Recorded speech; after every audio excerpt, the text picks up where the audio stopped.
Good day, Ma'am and Sir. My name is Mary Grace. I am 29 years old from Rizal, Rojas, Isabela, Philippines.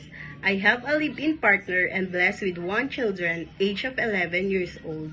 I have one brother and one sister.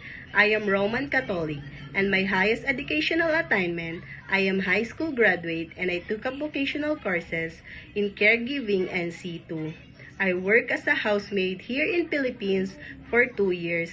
Since January 2023 to January 2025, I serve 4 members of the family, such as one couple and 2 children, age of 4 and 10 years old.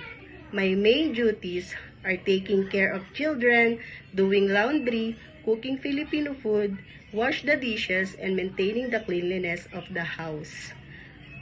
I want to work in Hong Kong to provide the needs of my family. Since, Ma'am and Sir, I am a first-timer, I am willing to be learned.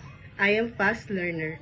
I can offer tutorial for your children, like teaching them how to reading, writing, and identifying the colors and numbers.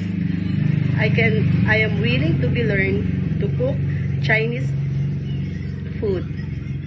To my future employer, please hire me as your helper, and I promise to do all my duties and responsibilities.